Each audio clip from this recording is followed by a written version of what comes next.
Hello everyone, welcome to today's live broadcast, Intelligent NGS Assay Design, Oncomine Focus Assay for NGS Clinical Research in Oncology. I'm Judy O'Rourke of LabRoots and I'll be your moderator for today's event. We are delighted to bring you this educational web seminar presented by LabRoots and sponsored by Thermo Fisher Scientific. For more information, please visit thermoscientific.com. Before we get started, a poll question will appear on your screen. You may select an answer or close the poll question by clicking on the X in the right corner. The question is, what level of experience do you have with next-generation sequencing? New to NGS, have no experience with next-generation sequencing? Some experience with NGS, have used a service provider or run a few NGS tests? Experienced, have run multiple NGS tests. So we have a few important announcements before we begin. This webcast is designed to be interactive and we encourage you to ask questions during the event. You can submit questions by typing them in the Q&A box, which can be found by clicking on the green Q&A button at the lower left of the presentation window. We'll try to answer as many questions as we can. You can enlarge the slide window by clicking on the screen icon in the lower right-hand corner of the slide window. If you have any technical problems viewing or hearing this presentation, please click on the support button at the top right of your presentation window or submit your problem through the green Q&A button, lower left. I would now like to introduce today's speaker, Dr. Seth Sadis. Dr. Sadis is the Director of Oncology Research and Development in the Genetic, Applied, and Medical Sciences Division of Thermo Fisher Scientific. Currently, Dr. Sadis leads a team of software engineers, bioinformaticists, and translational oncology scientists to develop both research assays and diagnostic tests on the Ion Torrent next-generation sequencing platform, capillary electrophoresis sequencing systems, as well as qPCR and digital PCR platforms. Dr. Sadis earned a PhD in biochemistry and completed a postdoctoral fellowship at Harvard Medical School. His professional career includes 15 years in the biopharma industry, spanning oncology drug discovery through clinical development and diagnostics. I will now turn it over to Dr. Sadis for his presentation. Well, hello everyone. Thanks for joining. It's a pleasure to be here. I'm going to tell you today about the work we are doing at Thermo Fisher Scientific. First, let me close the poll question. To advance next-generation sequencing as a companion diagnostic platform. So first, at Thermo Fisher, we've created an industry leader in serving science. We are a $17 billion company with nearly 50,000 employees around the world. And our scale and depth gives us deep applications expertise, and we use that expertise to help our customers solve complex challenges, whether they're in life sciences, healthcare, environmental, or industrial markets. Okay, but today we're going to talk about precision oncology. Let's first consider the scale of the unmet need.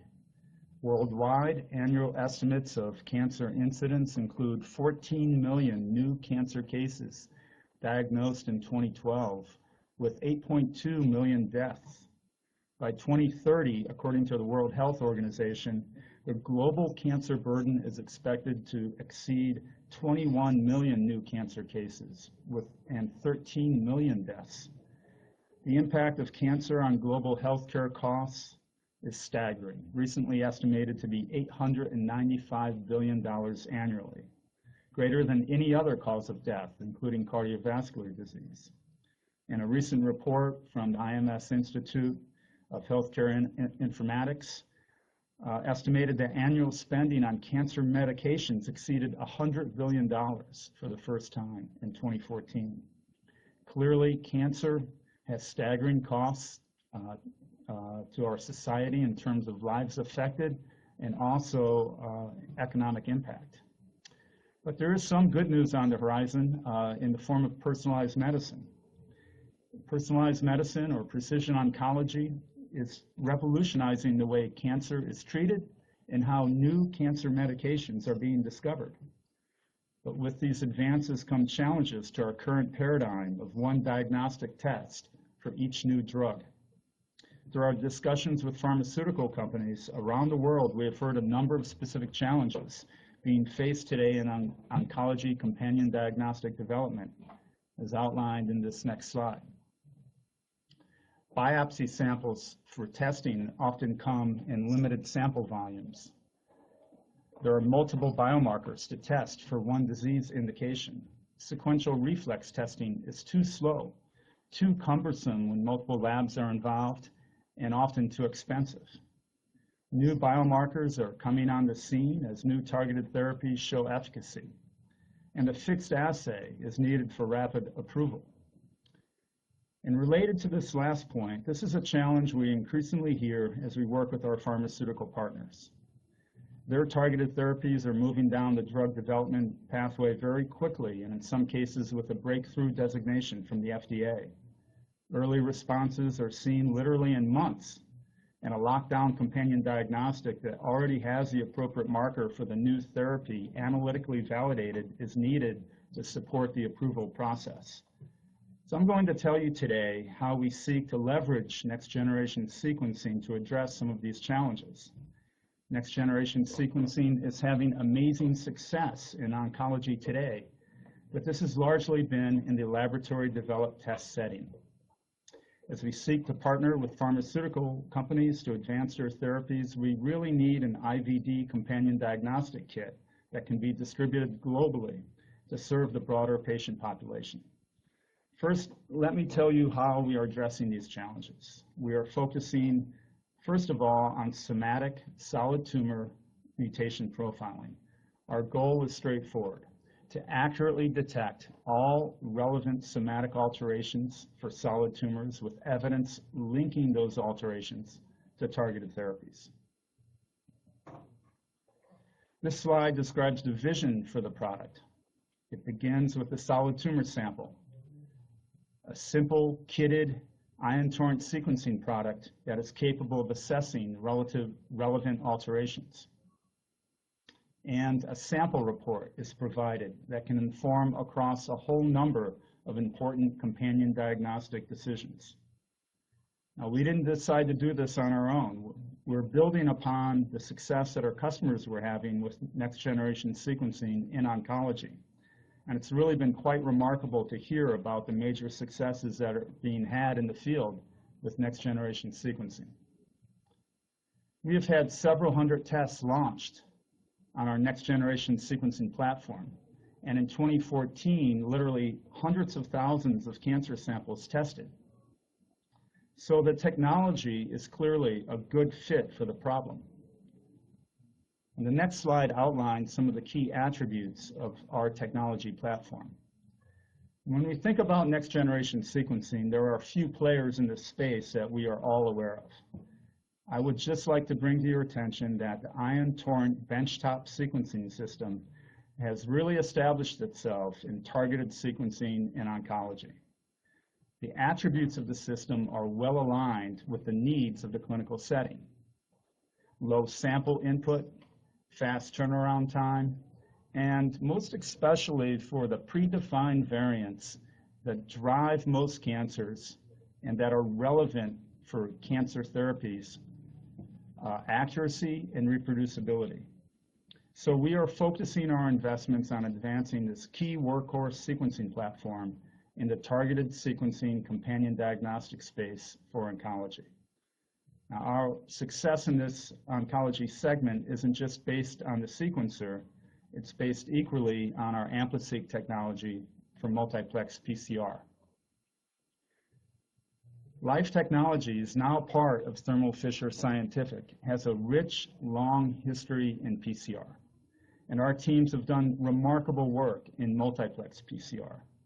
Ampliseq technology enables multiplexing literally thousands of PCR reactions for simultaneous and relative uniform amplification of DNA or RNA, all with minimal nucleic acid input. And multiplex PCR not only drives mutation detection in key targets, it also enables read counting applications for copy number alterations and gene fusion detection. And in fact, the ability to input RNA into this PCR workflow is extremely powerful and has many applications, not only for gene fusion detection in the RNA space, but also for other gene expression markers in cancer. Thus, it is these two technologies, ion Ampliseq sequencing and, ion Ampliseq multiplex PCR and ion torrent next generation sequencing that form the base of our technology platform. And there's a third element that is equally important, a rich cancer genomics and annotation database that we term the Oncomine knowledge base that we are leveraging to inform the content of the universal companion diagnostic and also to provide annotations for the variants that platform discovers. Bringing it all together, we are able to deliver an integrated next-generation sequencing solution that is focused on genetic drivers of cancers, and particularly those with potential actionability. For my talk today, I'm going to address three challenges that we need to meet to achieve our vision for the future. The first is content.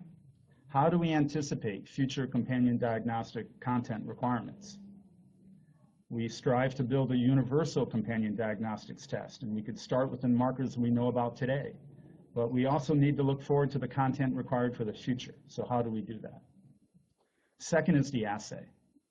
How do we build an assay that can measure a diverse set of genetic alterations in cancer, those that are required for treatment decision-making? Third is IVD product development.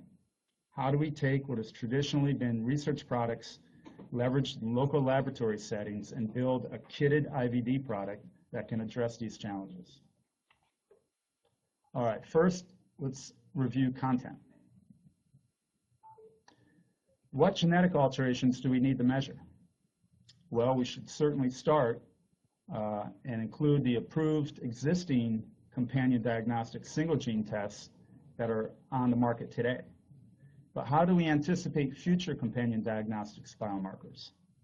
There are a couple ways we can approach this. We can take a community approach, where we bring in key opinion leaders from pharmaceutical companies or academic laboratories and try to get a consensus. This is often difficult.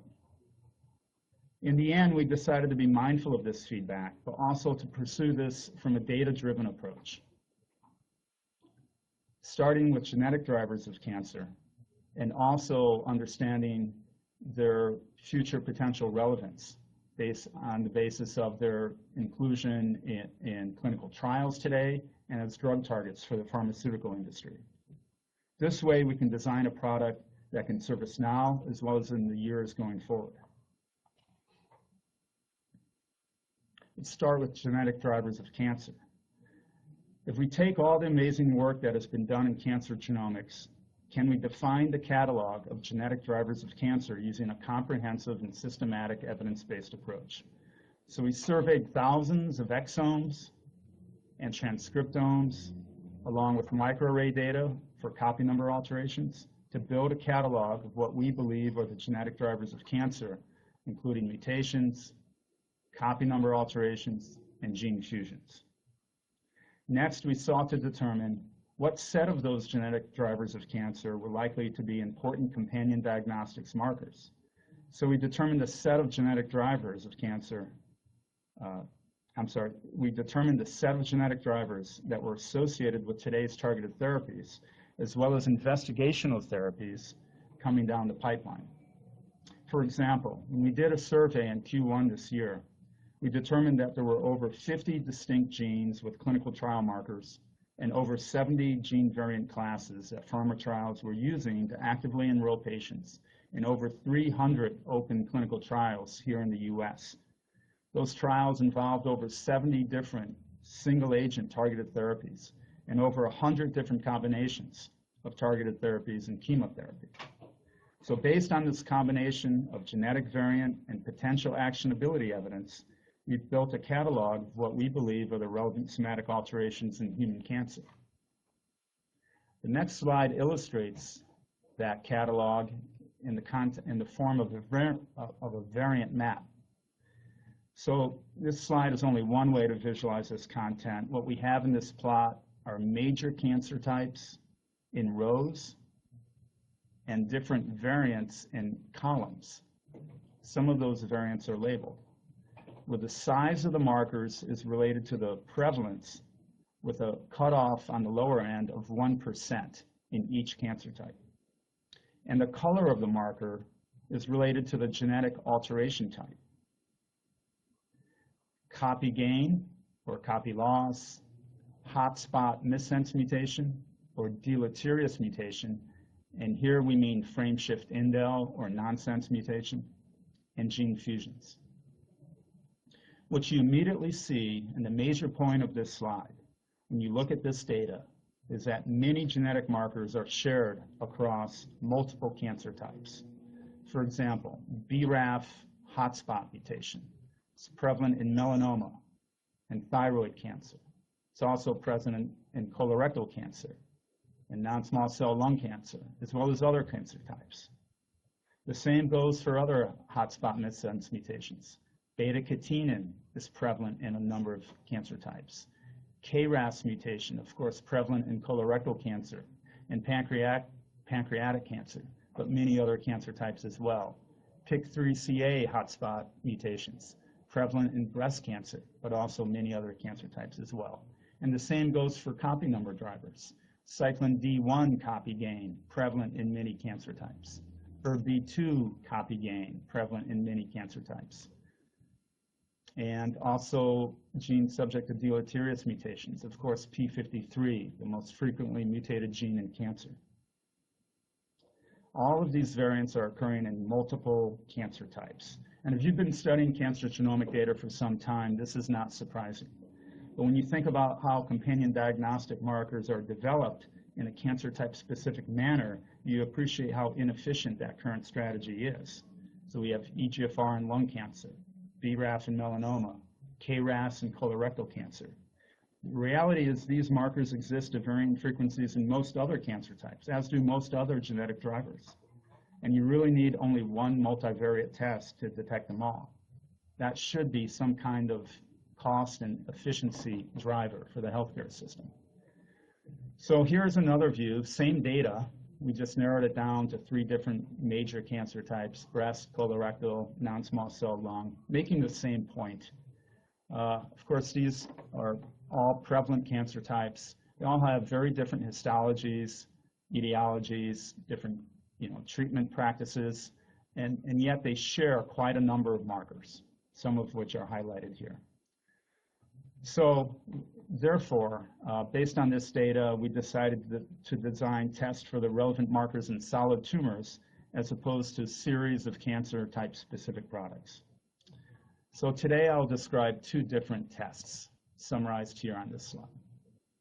The Oncomine Focus Assay, which was designed to detect key variants in 52 different cancer genes, and a broader Oncomine Comprehensive Assay, which was designed to detect variants in 143 different cancer genes.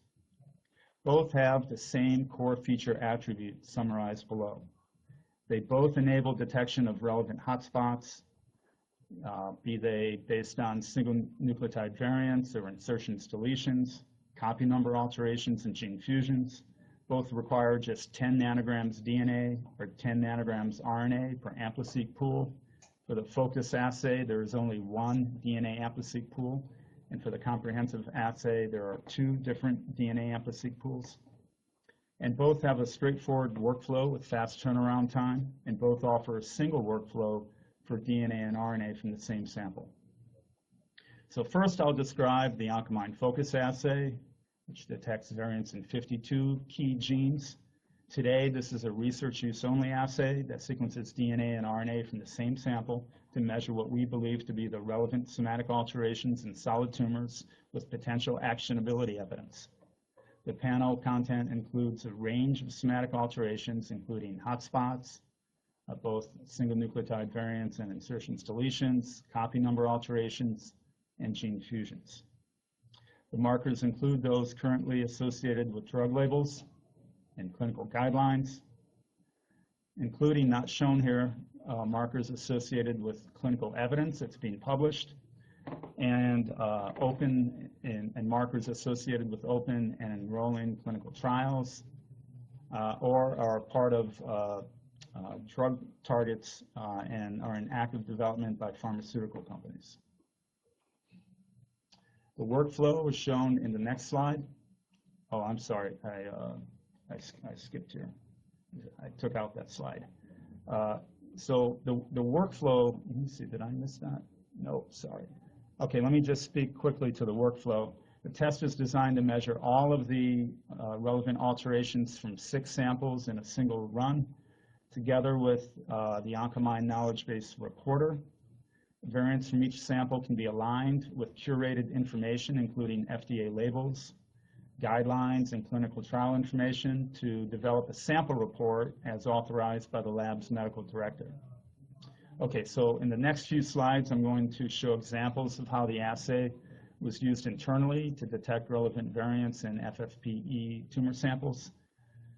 So first of all, we'll look at mutations, and there's a CLIA certified lab associated with Life Technologies, and they recently used the assay to characterize mutations in a set of FFPE solid tumor samples from different cancer types. And they then went back to the same samples and used an orthogonal sequencing method, in this case Sanger capillary electrophoresis sequencing, to test whether the mutations observed by the focus assay, the NGS assay, could be confirmed by the orthogonal test. And those are the results shown on this slide. So here in this table, we have samples listed in columns with the cancer types of those samples listed on the bottom. And in rows, we have variants that were detected by both technologies or by either technology. So first of all, we sequenced these blocks with the NGS assay, and then we went back to sequence them with Sanger. And the green squares here indicate where the results of the NGS assay and the Sanger assay were in agreement. The dark green squares are those where mutation was detected, and in these cases, these hotspot mutations were observed both by the NGS assay and by the Sanger sequencing assay. And in the light green squares, no mutation was detected for those variants, so the sequence was essentially wild type. The yellow squares were those samples that were sequenced by NGS, but we have not yet analyzed those samples by Sanger. And importantly, there are no red squares here. Those would have been cases where we would have had false positives or false negatives. So in this study, mutation allele frequencies range from about 15 to about 50% in these samples. Overall, this small study demonstrates that the Oncomine focus assay can accurately detect several relevant variants from FFPE tumor tissue. And this is not surprising. It's been supported by all of the other data that we've generated, both on this assay and on related assays. Targeted sequencing for predefined variants is a strength of the Ion Torrent sequencing platform. So in addition to accurately detecting hotspot variants, we also had to develop methods for copy number and gene fusion detection, because those alterations are also relevant genetic alterations that drive cancer. So in principle, this should be straightforward, because relative changes in copy number can be detected by relative changes in read counts, and fusion events can be detected by targeted sequencing across fusion breakpoints. So the next slide shows an example of copy number alteration detection in FFPE solid tumor samples. In this experiment, we once again sequenced a large cohort of FFPE tumor samples representing many different cancer types. And we sequenced those by NGS, and then we also characterized some of those samples by fluorescent in situ hybridization, or FISH, to detect copy changes in key cancer genes. And some of the key steps for read normalization are outlined here in the left panel. And really, copy number detection by NGS is really based on your ability to normalize read count distributions. On the right, here we're summarizing data for over 20 FFPE samples selected for having high-level copy gain in at least one gene. And as you can see, the NGS estimate is in the y-axis and the FISH copy number estimate is in the x-axis. Overall, you see good concordance between these two methods for estimating copy numbers. Okay, so in the next slide, we present an outline of the method used to detect gene fusions. In this method, RNA is isolated from the sample and converted to cDNA. Fusion transcripts are detected by designing specific amplicons across fusion breakpoints. And in the RNA space, these fusion breakpoints are typically at, although not always, at exon-exon boundaries. A library of reference sequences is installed in the software, and alignment of sequence reads to the reference sequences indicates a positive detection, as shown in these two examples of read alignments shown here in the right panel. So cancer researchers are having good success with these assays to detect relevant variants in cancer. To talk more about this, let's go back to the Oncomine Comprehensive Assay, which was designed to detect variants in 143 cancer genes. So a much broader assay with an increased number of hotspot genes, copy number drivers. This assay also includes 26 full gene sequencing assays for important tumor suppressor genes, and it also has a gene fusion assay for important cancer-associated drivers. Interestingly, the number of variants associated with drug labels and guidelines is the same as that that we showed previously with the focus assay, because we kept all of those variants with the greatest level of potential actionability in the focus assay. Okay. The development of the assay, of this comprehensive assay, along with the results of a large cohort analysis, was recently published by our collaborator Scott Tomlins and his team at the University of Michigan. So first, a slide on that workflow. One simple workflow to assess both the DNA and the RNA associated variants from one sample. Okay, so here's just a face page on the publication. In this study, the researchers at the University of Michigan used the Oncomine Comprehensive Assay to sequence over 300 FFPE tumor samples from 3 different cohorts. 2 cohorts were based on bank samples from lung cancer and prostate cancer. In a 3rd cohort, researchers obtained a consecutive series of samples that had been analyzed at the institution's molecular diagnostics lab with validated single gene tests. They then analyzed the series using the Oncomine Comprehensive Assay and compared the results. And that's summarized in the next slide. In fact, the NGS assay was able to perfectly detect all 3 of the variants that were previously detected with validated single gene PCR-based tests in the molecular diagnostics lab.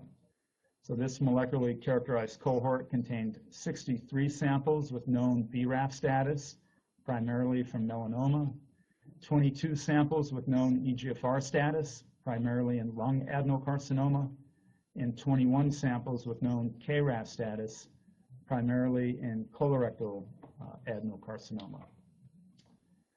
So the one comprehensive assay was useful to detect the relevant variants in 3 different genes across a range of solid tumor types.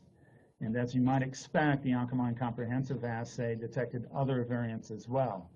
An example is shown on this slide.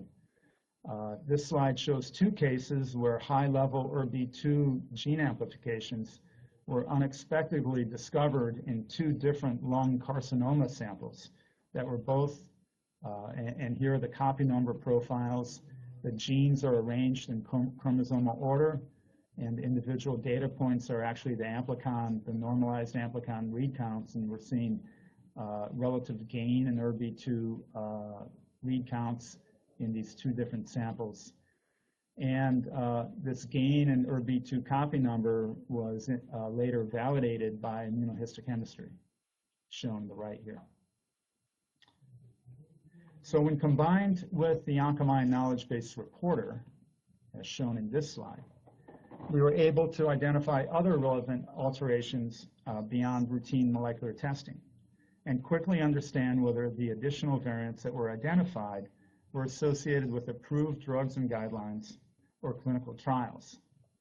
So in each pie chart, what we're showing here are the fraction of variants associated with different types of public evidence.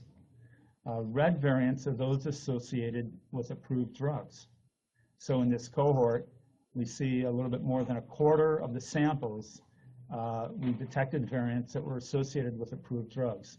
And of course, in this molecular cohort, these are samples analyzed at the molecular diagnostics labs and had a number of BRAF, KRAS, EGFR mutations. Orange and yellow variants are those remaining variants that were associated with guidelines, such as those from the National Comprehensive Cancer Network in the United States. And the blue section refers to those samples that had additional variants that were associated with the eligibility criteria of open and enrolling clinical trials.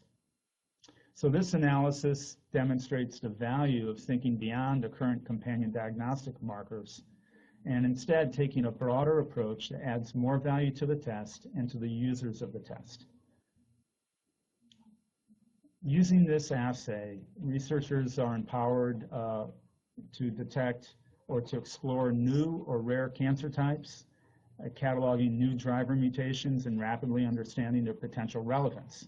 There's an example of this in a recent publication that was featured on the cover of Molecular Cancer Research that described MED12 as a frequently altered gene in phyllodes breast tumors. Here in this publication, researchers were able to assemble a cohort here in columns of phyllodes breast tumor samples, and they sequenced those samples using the Oncomine comprehensive assay. And this chart below shows the variants they detected, including frequent hotspot alterations in MED12, as well as other genetic drivers with potential actionability, such as this copy number gain in the IGF-1R gene. So this is a good example of the power of the data-driven approach to determine content.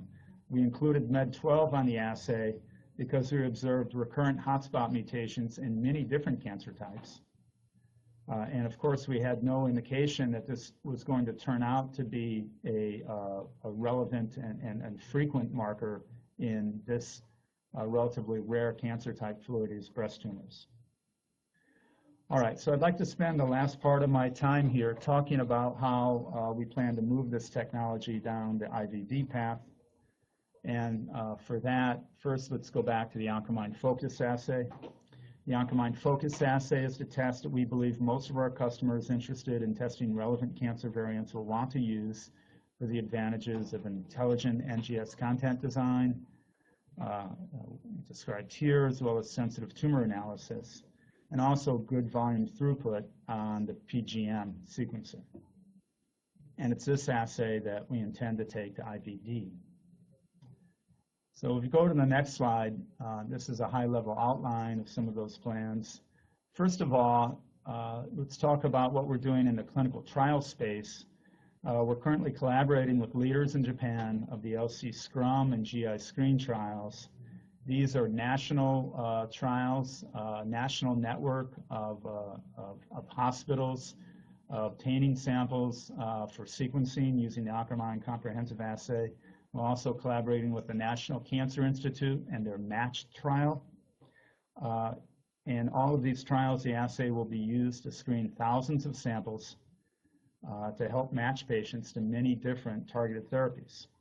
And this forms important experience for us as a basis from which IUO and IVD submissions can be developed. In September of last year, we announced a very important partnership with Pfizer and GSK to advance this technology platform as an IVD kit. Our initial focus will be on non-small cell lung cancer. And as we all know, EGFR and ALK are today routine markers. But there are also other markers that are associated with drugs that have breakthrough status. Our first focus, therefore, will be on lung cancer. In this product, there will be two tiers of markers. We will have clinically validated markers and also those markers that are still in the investigational state that will be read out as analytically validated markers but with no clinical claims. For EGFR and ALK, it will be straightforward to demonstrate concordance to on-market tests, and then we'll support our partners in their breakthrough pathways with BRAF and ROS1 tests. So the first product will have 4 markers for non-small cell lung cancer, but that will just be the beginning. Clinical claims for additional markers and expanded cancer types will be added sequentially to move this product toward the vision of a universal companion diagnostic. All right, and this is the last slide, a summary slide. In closing, I hope I have demonstrated to you that we are bringing our technology to bear on this universal companion diagnostic challenge by leading with a data-driven approach that will serve the needs of today, as well as anticipate the needs of the future. And our next steps are to take this product through the regulatory pathway and to commercialize the product globally to support the use of the amazing new targeted therapies that are today revolutionizing cancer treatment. So with that, I'll close and we'll ask for questions, and thank everyone who attended today for your attention.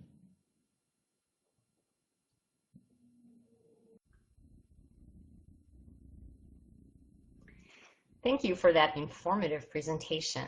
Before we get started on the question and answer session, I'd like to remind our audience how to submit questions. You can submit questions by typing them in the Q&A box, which can be found by clicking on the green Q&A button at the lower left of the presentation window. We'll try to answer as many questions as we can. And our first question is, are there customers using these assays in the lab?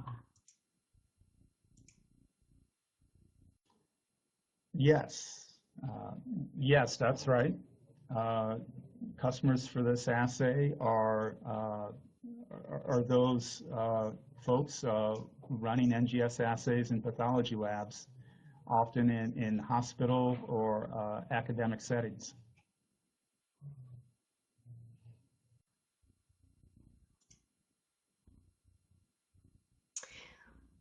What is the general time to results from sample to answer?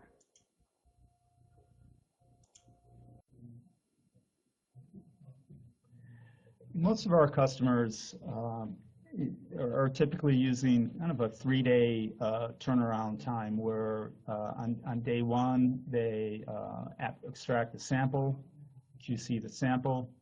On day 2, they prepare libraries. And on day 3, they sequence the sample. And of course, every lab is different. I mentioned academic hospital labs, and we also have contract research organization service labs. Some labs with a that work outside of a strict 8-hour schedule, might have a different turnaround time.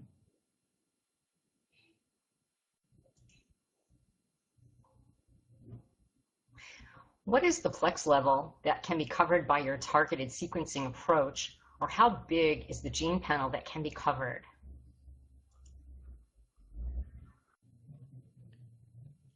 Right, great question. So the Oncomine Focus Assay, the plex level today is 6 samples per PGM318 chip. And on that assay, as I described, it covers 52 unique gene targets. In hotspot space, we're covering approximately 500 hotspot mutations. Those are the most kind of relevant and prevalent hotspot mutations in all of those targets. 19 of the most relevant and prevalent copy number drivers. The gene fusion panel is actually quite expansive. We're covering over 270 targeted breakpoints in the gene fusion space. And that's all in the Oncomine Focus Assay, which again is 6 samples per PGM318 chip. The Oncomine Comprehensive Assay is a much broader assay. although the gene number is 143. Because we're including full gene sequencing applications for tumor suppressor genes, we're actually covering quite a bit more genomic space.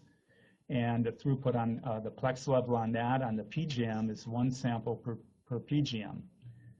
We have some customers that are, and we're starting to transition that assay now to the proton system, where we anticipate a plex level of 8 to 12 samples per proton P1 chip.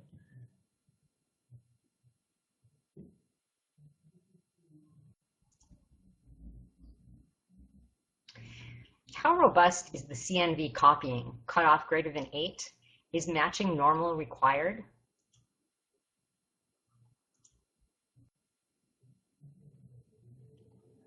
Great question. So the data I showed for the copy number alteration detection shows relatively good concordance of copy number estimates at a level above 4 or 5 copy number all the way to very high. Our original Oncomine comprehensive assay, when we characterized performance of that assay, we set a threshold of characterizing performance based on samples with copy gain greater than 8, for example. And if we do that, then we get kind of what we consider clinical grade performance, 95% sensitivity and 95% specificity. So that's one way to characterize kind of the overall performance of the assay. With the Oncomine Focus assay and the results I showed in this presentation, we'll have similar performance with that kind of cutoff and perhaps even better. We're still assembling enough data to have a large enough sample set to describe in that fashion.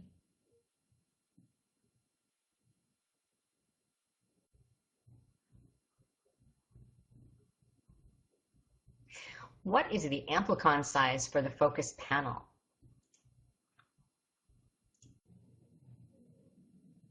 Right, the focus panel has, I believe it's about 269 amplicons for DNA, and as I said, over 270 targeted sequencing assays for gene fusions.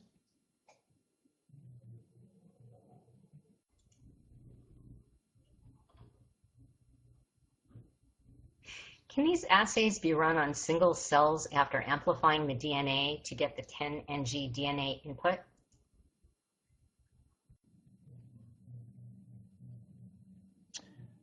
Interesting question. We have research, in this kind of peripheral monitoring liquid biopsy space going on right now that are investigating those kinds of experiments. I don't have the results of that to present today, but certainly 10 nanograms, and many of our customers out in the field have shown good Ampliseq performance with lower DNA inputs. 10 nanograms is kind of the basic claim that we have used over the years. So I think the short answer is that's work that's in development to start with single cells.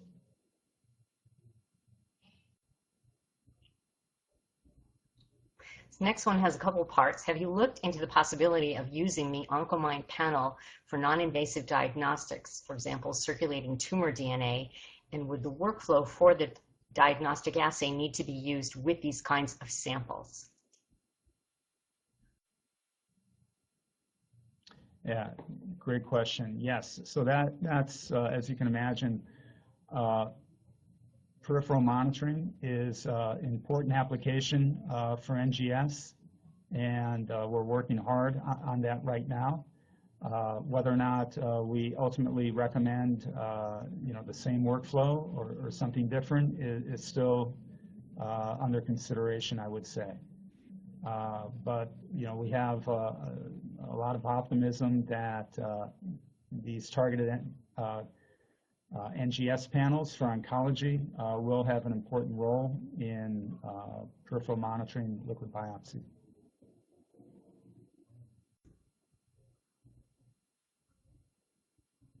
Is there any change in chemistry to detecting long insertions, for example, 30 BP long insertion or even bigger? Yeah, great question. Whether or not there's a change in chemistry or software, in my experience, and it's also a challenge of where a 30 base pair insertion or deletion is situated within the amplicon, such that reads coming off the sequencer can be aligned around that insertion deletion. So I don't know that it's so much of a chemistry as a design and a software challenge. Certainly, the larger the indels get, the more they kind of bump into amplicon edges, and the Ampliseq approach has limitations with extremely large insertions, deletions that approach the size of the amplicons. That being said, there are very few insertions and deletions that are greater than 20 base pairs that are really critical for oncology. I'm not saying there aren't any. There may be a few examples. You might think of the FLT3 ITD as one of them. But in the solid tumor space, almost all of the prevalent insertions and deletions are under 20 bases in length. And the current system covers those, the ones in EGFR, the ones in KIT, the ones in ERB2, and detects those with high accuracy.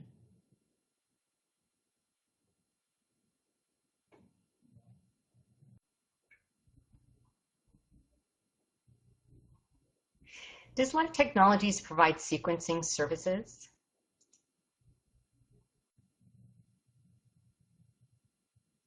Yeah, so Life Technologies has an affiliated CLIA lab that's based here in California, and they do provide sequencing services. Most of their customers are working for major pharmaceutical companies or other key customers in the segment. The intent of that service is not really to be a contract research organization and to do a lot of volume, however. The intent of that service is to be a kind of a showcase for our sequencing systems.